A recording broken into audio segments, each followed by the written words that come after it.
Hi everyone. Today we will talk about how to fix Facebook identity problem. To know how to fix or how to solve Facebook identity problem, you should just go to settings like this. You will click. After that, in this page you will go to apps, default apps, app settings. When you will see this list, you will go down to find the application of Facebook and you will enter. Then in this page you will go to click force stop. After that you will enter to storage, and then in this page you will click clear cache.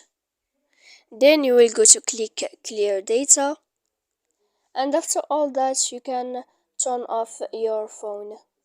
So please don't forget to support us by like and subscribe. See you next time in another video.